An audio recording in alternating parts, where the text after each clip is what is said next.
Hi, this is Kim Droptiny reading The Pilgrim's Progress by John Bunyan. This is part 11, Giant Despair. I saw then that they went on their way to a pleasant river, which David the king called the river of God, but John the river of life. Now their way lay just upon the bank of the river. Here, therefore, Christian and his companion walked with great delight. They drank also of the water of the river, which was pleasant and enlivening to their weary spirits. Besides, on the banks of this river on either side were green trees that bore all manner of fruit, and the leaves of the trees were good for medicine. With the fruit of these trees they were also much delighted, and the leaves they eat to prevent surfeits and other diseases that are incident to those that heat their blood by travels. On either side of the river was also a meadow, curiously beautified with lilies, and it was green all the year long. In this meadow they lay down and slept, for here they might lay down safely. When they awoke, they gathered again of the fruits of the trees, and drank again of the water of the river, and then lay down again to sleep. Thus they did for several days and nights.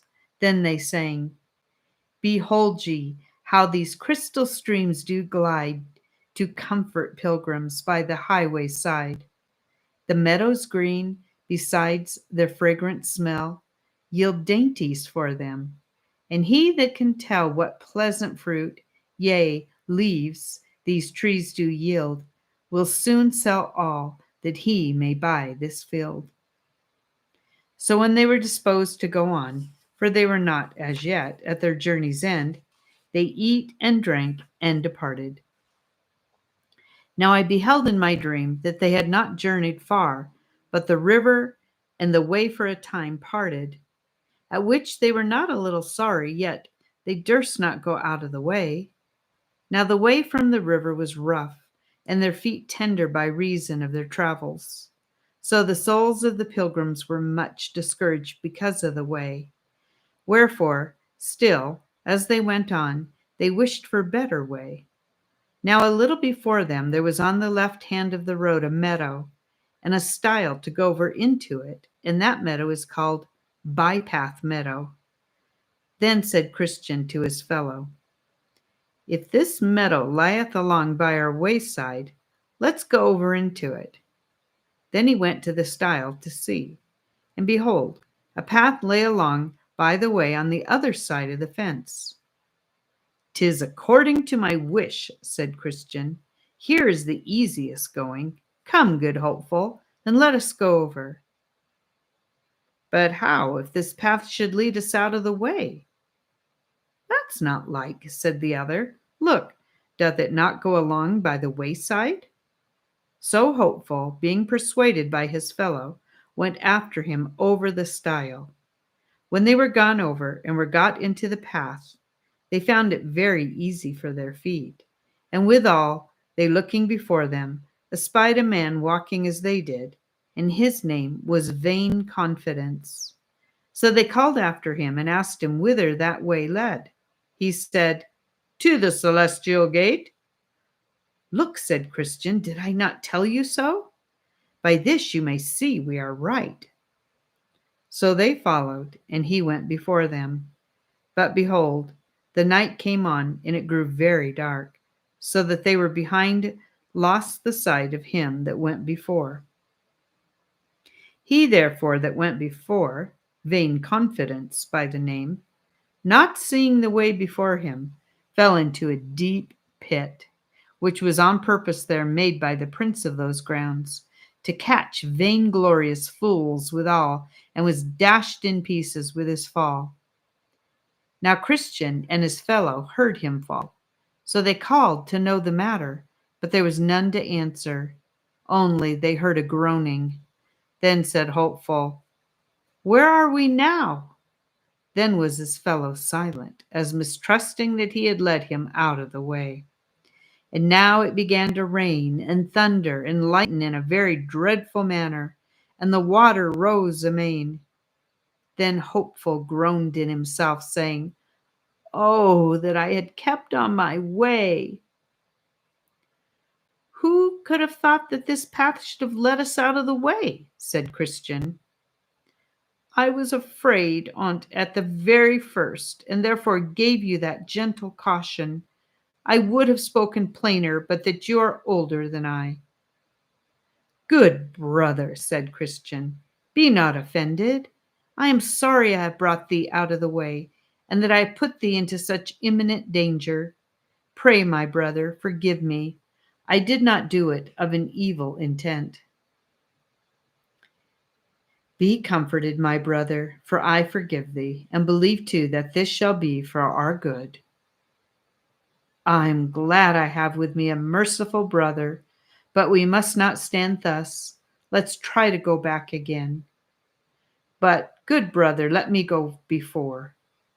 "No, if you please, let me go first, that if there be any danger, I may be first therein, because by my means we are both gone out of the way." "No," said Hopeful, "you shall not go first, for your mind being troubled may lead you out of the way again."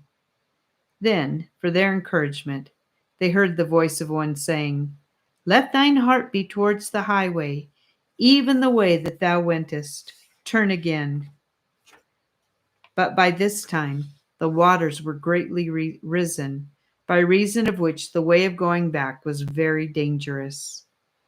Then I thought that it is easier going out of the way when we are in than going in when we are out. Yet they had ventured to go back, but it was so dark and the flood so high that in their going back they had like to have been drowned 9 or 10 times. Neither could they, with all the skill they had, get again to the stile that night. Wherefore, at last, lighting under a little shelter, they sat down there till the day brake, but being weary, they fell asleep. Now there was not far from the place where they lay a castle called Doubting Castle, the owner whereof was Giant Despair, and it was in his grounds they now were sleeping. Wherefore, he getting up in the morning early and walking up and down in his fields, caught Christian and Hopeful asleep in his grounds. Then with a grim and surly voice he bid them awake, and asked them whence they were and what they did in his grounds. They told him they were pilgrims, and that they had lost their way. Then said the giant, "You have this night trespassed on me by trampling in and lying on my grounds, and therefore you must go along with me." So they were forced to go, because he was stronger than they. They also had but little to say, for they knew themselves in a fault. Then Giant, therefore, drove them before him, and put them into his castle, into a very dark dungeon, nasty and stinking to the spirit of these 2 men. Here then they lay, from Wednesday morning until Saturday night, without one bit of bread, or drop of drink, or any light, or any to ask how they did. They were therefore here in evil case, and were far from friends and acquaintance. Now in this place Christian had double sorrow, because 'twas through his unadvised counsel that they were brought into this distress. Now Giant Despair had a wife, and her name was Diffidence. So when he was gone to bed, he told his wife what he had done, to wit, that he had taken a couple of prisoners and cast them into his dungeon for trespassing on his grounds. Then he asked her also what he had best to do further to them. So she asked him what they were, whence they came, and whither they were bound, and he told her. Then she counseled him that when he arose in the morning he should beat them without any mercy. So when he arose, he getteth him a grievous crabtree cudgel, and goes down into the dungeon to them, and there first falls to rating of them as if they were dogs, although they gave him never a word of distaste. Then he falls upon them and beats them fearfully, in such sort that they were not able to help themselves or to turn them upon the floor. This done, he withdraws and leaves them, there to condole their misery and to mourn under their distress.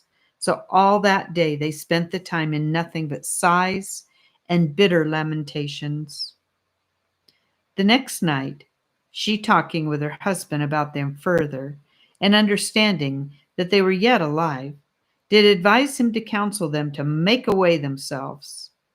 So when morning was come, he goes to them in a surly manner as before, and perceiving them to be very sore with the stripes that he had given them the day before, he told them that since they were never like to come out of that place, their only way would be forthwith to make an end of themselves, either with knife, halter, or poison.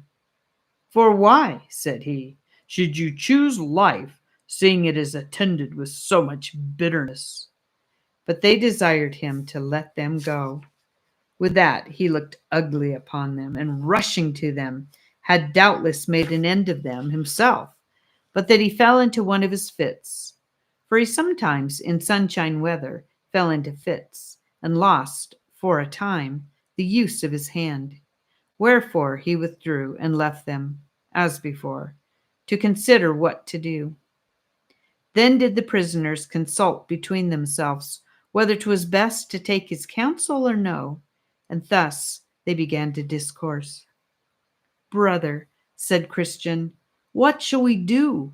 The life that we now live is miserable. For my part, I know not whether is best, to live thus or to die out of hand. My soul chooses strangling rather than life, and the grave is more easy for me than this dungeon. Shall we be ruled by the giant? Indeed, our present condition is dreadful, said Hopeful, and death would be far more welcome to me than thus forever to abide. But yet let us consider, the Lord of the country to which we are going hath said, Thou shalt do no murder, no, not to another man's person.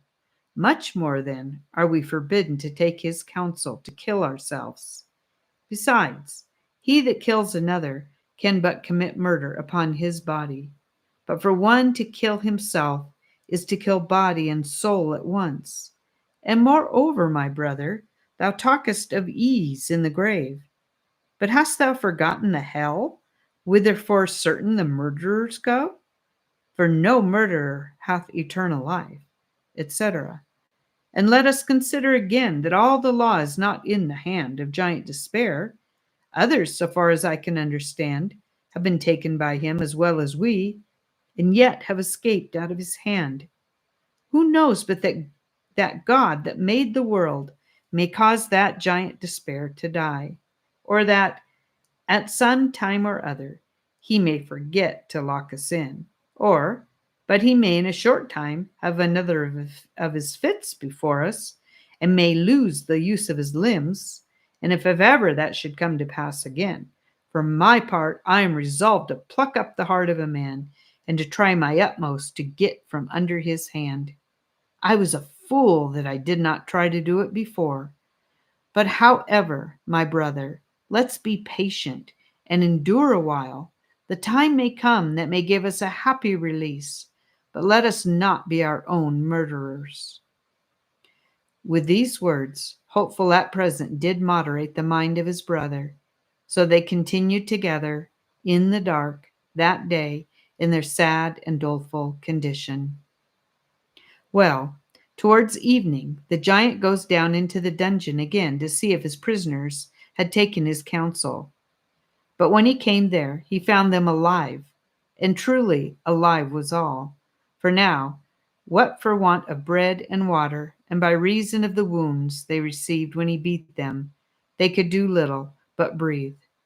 But, I say, he found them alive. At which he fell into a grievous rage, and told them that, seeing they had disobeyed his counsel, it should be worse with them than if they had never been born. At this they trembled greatly, and I think that Christian fell into a swound. But coming a little to himself again, they renewed their discourse about the giant's counsel, and whether they had best to take it or no. Now Christian again seemed to be for doing it, but Hopeful made his second reply as follows. My brother, said he, rememberest thou not how valiant thou hast been heretofore? Apollyon could not crush thee, nor could all that thou didst hear or see or feel in the valley of the shadow of death. What hardship, terror, and amazement hast thou already gone through, and art thou now nothing but fear? Thou seest that I am in the dungeon with thee, a far weaker man by nature than thou art. Also, this giant has wounded me as well as thee, and hath also cut off the bread and water from my mouth, and with thee I mourn without the light. But let's exercise a little more patience. Remember how thou playedst the man at Vanity Fair, and wast neither afraid of the chain nor cage, nor yet of bloody death. Wherefore let us, at least to avoid the shame that becomes not a Christian to be found in, bear up with patience as well as we can. Now night being come again, and the giant and his wife being in bed, she asked him concerning the prisoners, and if they had taken his counsel. To which he replied, They are sturdy rogues. They choose rather to bear all hardship than to make away themselves. Then said she, Take them into the castle yard tomorrow, and shew them the bones and skulls of those that hast already dispatched, and make them believe, ere a week comes to an end, thou also wilt tear them in pieces, and thou hast done their fellows before them. So when the morning was come, the giant goes to them again, and takes them into the castle yard, and shows them as his wife had bidden him. These, said he, were pilgrims as you are once, and they trespassed in my grounds, as you have done. And when I thought fit, I tore them in pieces. And so within 10 days I will do you. Go get down to your den again. And with that he beat them all the way thither. They lay therefore all day on Saturday in a lamentable case as before. Now when night was come, and when Mrs. Diffidence and her husband the giant were got to bed, they began to renew their discourse of their prisoners. And withal, the old giant wondered that he could neither by his blows nor counsel bring them to an end. And with that his wife replied, I fear, said she, that they live in hope that some will come to relieve them, or that they have picklocks about them, by the means of which they hope to escape. And sayest thou so, my dear? Said the giant. I will therefore search them in the morning. Well, on Saturday, about midnight, they began to pray, and continued in prayer till almost break of day. Now, a little before it was day, good Christian, as one half amazed, broke out in this passionate speech. What a fool, quoth he, am I thus to lie in a stinking dungeon, when I may as well walk at liberty? I have a key in my bosom called Promise, that will, I am persuaded, open any lock in Doubting Castle. Then said Hopeful, That's good news, good brother. Pluck it out of thy bosom and try. Then Christian pulled it out of his bosom and began to try at the dungeon door, whose bolt, as he turned the key, gave back, and the door flew out with ease, and Christian and Hopeful both came out. Then he went to the outward door that leads into the castle yard, and with this key opened that door also. After, he went to the iron gate, for that must be opened too. But that lock went damnable hard, yet the key did open it. Then they thirst open the gate to make their escape with speed. But that gate, as it opened, made such a creaking that it waked Giant Despair, who hastily rising to pursue his prisoners, felt his limbs to fail, for his fits took him again, so that he could by no means go after them. Then they went on, and came to the king's highway again, and so were safe, because they were out of his jurisdiction. Now when they were gone over the stile, they began to contrive with themselves what they should do at that little stile to prevent those that should come after from falling into the hands of giant Despair. So they consented to erect there a pillar, and to engrave upon the side thereof this sentence: Over this stile is the way to Doubting Castle, which is kept by giant Despair, who despises the king of the celestial country, and seeks to destroy his holy pilgrims. Many, therefore, that followed after read what was written, and escaped the danger. This done, they sang as follows: Out of the way we went, and then we found what 'twas to tread upon forbidden ground. And let them that come after have a care, lest heedlessness makes them as we to fare, lest they, for trespassing, his prisoners are, whose castles Doubting, and whose names Despair. They went then till they came to the Delectable Mountains, which mountains belong to the Lord of that hill of which we have spoken before. So they went up to the mountains to behold the gardens and orchards, the vineyards and fountains of water, where also they drank and washed themselves and did freely eat of the vineyards. And that is, dear friends, the end of part 11. And I hope to see you in part 12 of the Pilgrim's Progress. Thank you for listening.